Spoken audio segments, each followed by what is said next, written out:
What's good, family? I'm your host, TJ Lindsay.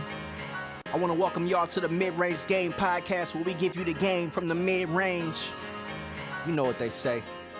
Sometimes you gotta love them from a distance, but not too far away, because we family. So we're gonna get into this first section, man. We like to call this one Gym Bangers, where I give you the top plays for the week. Well, these are just my top plays for the week, but we're gonna start it off here with John Wall. He gets an isolation crossover through the lane for two. Scoop for two. Finish at the end. I like that. John Wall looking good. Then Bogdan getting spicy. Get out the way. Bogdan coming through. Dunking all on the big man. Third play, we got Steph Island, y'all. Steph Island between the legs. Behind the back. Step back. MPG face. I like that. I like that. One more time. Let's see that one more time. I like that. I like that. Oh, he gets on the island behind the back. Step back. Cushion orange juice. Then you got Miles Bridges. With the tip jam, gotta thank God for the hops. Thank you, Jesus. Then we got Zion through the lane. Grown man bars. Something you gotta deal with. That man Zion looking good, man. He patient this year. I like his game. Then we got Anthony Edwards. Number one play, baseline. With the takeoff, stop playing with that young man. Stop playing with that young man. Let's get to the next section, though, man. We got the scoreboard, man. Check out the scoreboard. Okay. Let's go ahead and take a look at the scoreboard.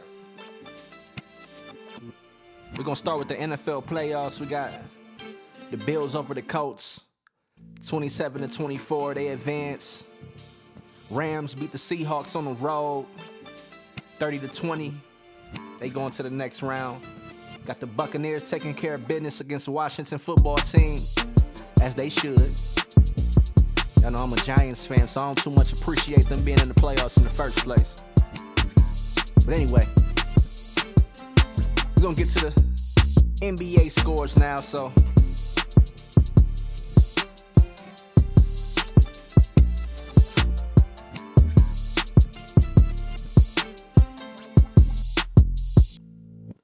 we're going to go ahead and pull up the NBA scores now. We got the Heat over the Wizards. Bucks beat the Cavs. Nuggets beat the 76ers. We're going to talk about them. Hornets over the Hawks. Suns beat the Pacers, taking care of business. Spurs over the Timberwolves. Mavericks over the Magic. With one game still in process, you got the Trailblazers and the Kings. But this next section, we gon' segue to this next segment. We call this the pull-up. This is where we pull up and give y'all the game for the week or from the week. We like to call that the weak side, you know. But first story we're gonna talk about Kyrie Irving. Everybody know Kyrie didn't miss the last few games, personal reasons. Nets, I think they lost two of those games, or either they're 1-1 in those games. So I mean, they're not doing too bad still. Hopefully Kyrie, you know what I'm saying, gets back on the court, but we got a lot of stuff that been going on in the country. We don't know if it's that. We don't know if he got something personal going on in his life. So, you know, we ain't gonna prejudge that at all. You know what I'm saying? Kyrie, a very interesting dude, very smart man, very intelligent man. We gotta protect Kyrie, man. Trust me, protect Kyrie, man. He a good dude, man. His game is art. He right when he calls himself an artist. Everything he do is just, you know what I'm saying, it's in perfect harmony, you know.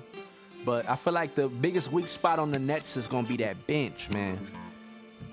I saw them against the Hornets. The Hornets were able to take advantage when Kyrie and KD go to the bench. You know what I'm saying? It's not 2K. It's not NBA 2K, so they're not gonna be able to play the whole game every game. And I feel like that's gonna be the part of their team that they're gonna have to really dig in if they really want to get to the finals. I feel like. Another story you already know. Speaking of, you know what I'm saying, the Nets, and you know they were in the trade market for James Harden. Let's talk about the Sixers, man, and Ben Simmons. So, Sixers off to a great start. I think they got the best record in the league, either them or Cleveland. Shout out Cleveland. But people say that Ben Simmons, the best attribute that he has is his passing ability. But guess who leads the NBA in assists? James Harden. So, and I know he gets a lot of his assists off when he draws two or when he gets double teamed, but I mean, James Harden's a great facilitator, man. And one thing that Ben Simmons will never be able to do is go out there and score like that man. And when you get to the playoffs, when you get to them crunch time games, your star players gotta show up big, and not just in the rebound and the assist column. Sometimes you need them to go get 40, you know what I'm saying? Magic did it. Magic could pass first point guard. Sometimes he had to go play center, get 45, you know what I'm saying, one game. If you want to be great, you gotta, you know what I'm saying, all the greats did it. Larry did it, you know what I'm saying, LeBron do it, you know. LeBron's not a, you know what I'm saying, he's not considered a scorer, even though he's everything, you know. But you gotta go out there and do it for your team. So me personally, I know Ben Simmons is a young player, very young, a lot of potential.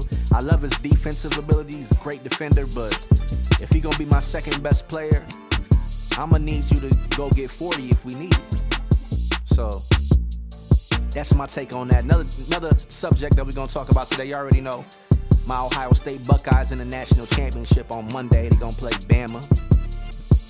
Bama, amazing team. It's gonna be a nail biter, man. But if I had to go out on a limb and make a prediction, the game gonna go either one or two ways. It's either gonna be high scoring in the beginning and a more defensive battle at the end, or it's gonna be nobody's gonna be able to score in the beginning and then they're gonna turn it up at the end of the game. It's gonna be one of the two.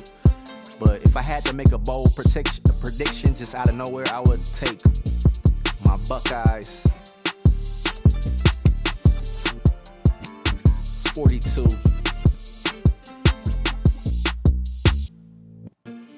38. I think Bama goes on that last possession to win the game, and they get real close. They get in field goal range, but I feel like we get the stop at the end, and you know what I'm saying? I might just be a Buckeyes fan, but that's my prediction, man. 42-38. That's what I'm gonna say on that game right there.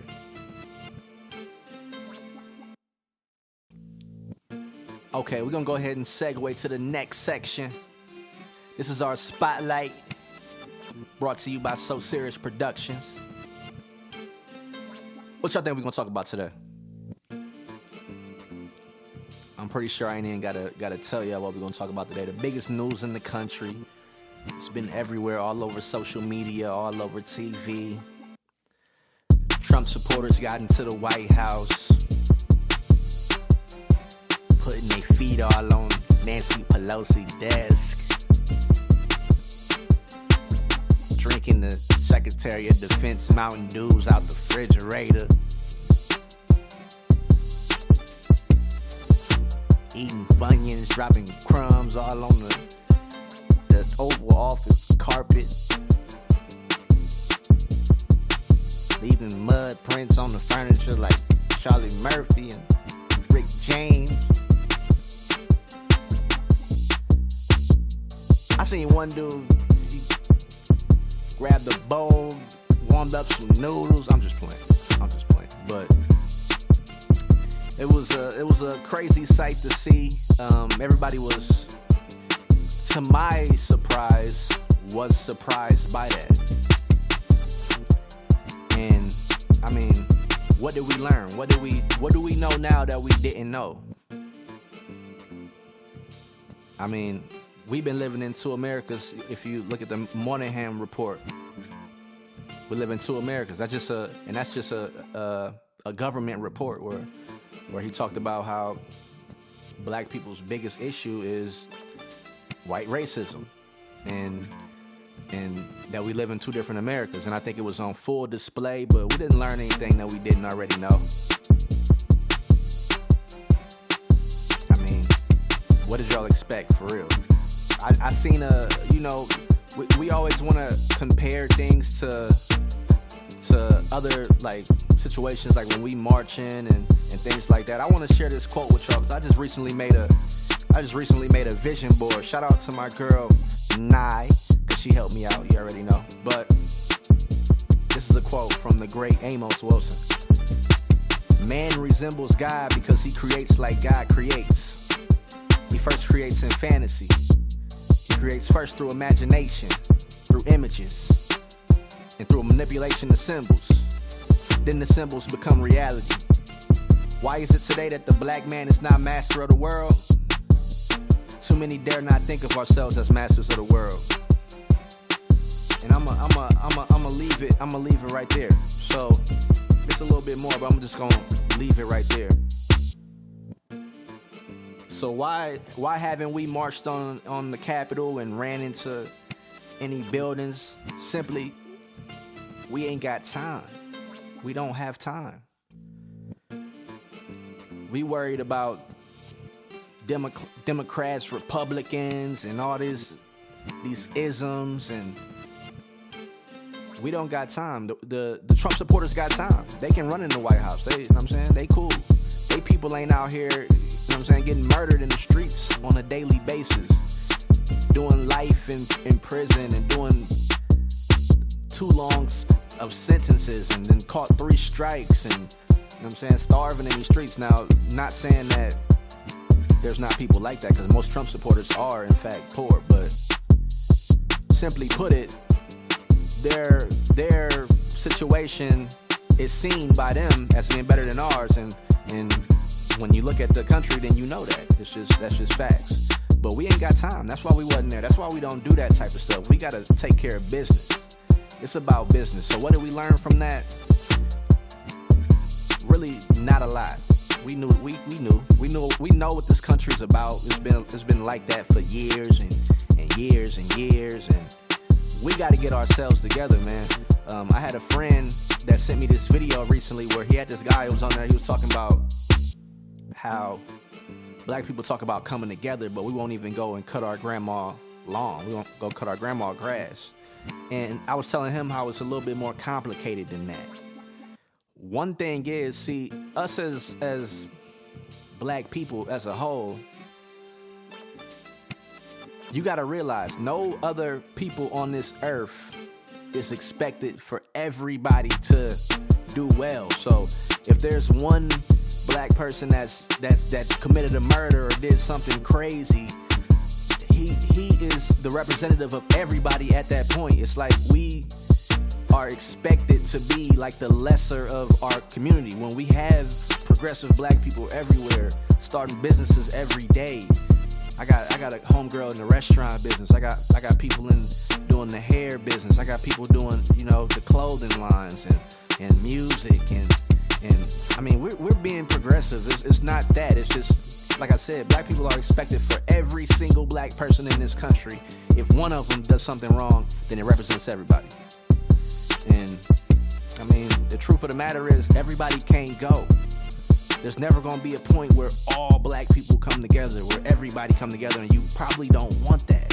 Because if you got something that you're trying to do and you're passionate about it, you can't just hire people because they black. You know what I'm saying? At the end of the day, now you do want to put your people on, but you want to make sure your people is ready for that role. You know what I'm saying? Don't ever destroy your movement trying to take care of somebody that's not down for the cause. So I feel like that's one thing we have to separate, you know what I'm saying, the people that are being progressive, because we got black people out here that's, you know what I'm saying, brain surgeons. You know the history of black people with inventions and the secret sciences, and you know what I'm saying, we know about all that. So it's not, when we keep putting ourselves in a box with just everybody else, and I feel like that's one thing that hurts, is we have to learn that progressive people got to work with progressive people, and that's it.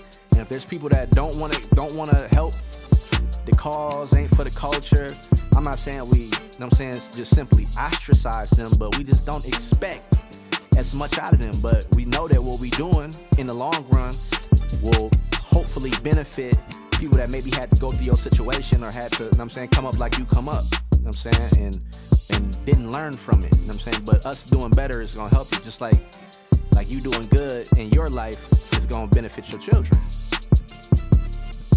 But that's all I wanted to say on that topic, man. We're gonna go ahead and segue to the next section.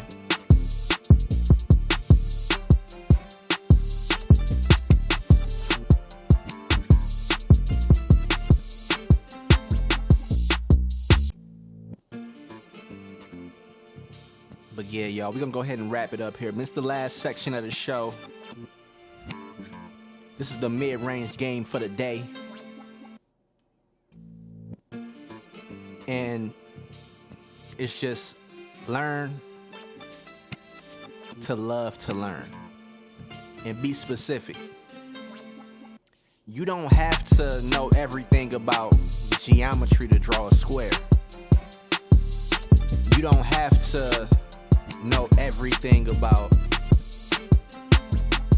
stocks and bonds to invest. You don't have to know everything, but you need to go out and learn what you do need to know. And that's something that I went through. I've had a little stint recently where I was trying to learn.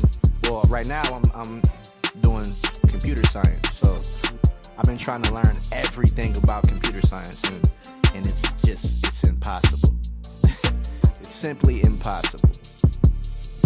But what I've learned recently, I've been like, let me try to do projects and let me apply it. It's like trying to play basketball and reading every book and knowing all the fundamentals and knowing all the rules, but not getting a lot of time on that court. You gotta get a lot of court time. It's all about experience, and you learn through that. So, and don't be afraid to make mistakes. You can never be afraid to make mistakes. I was just telling my nephew, actually, my nephew played for the senior high team. I was just telling him when I was coming up playing basketball, the first thing I wanted to do when I got into the game was get a bucket. That's the first thing I wanted to do, and I didn't care what the coach said. Go ahead, pull me out. Go ahead, pull me out. But when I get that rock and I gotta look, I gotta take it. And that's what mid-range game is all about, man. Having that mid-range game, man. So y'all already know, man. We out of here though, man. Love y'all. I want y'all to subscribe, share this with your friends. This first episode. It's a new page on Instagram that's with the mid-range game. That's our page, our landing page. We ain't got a lot of followers right now. We got actually none, really, I don't think. But follow the page. I'm gonna be doing this, talking sports, talking game with y'all. But we're gonna go ahead and get up through, man.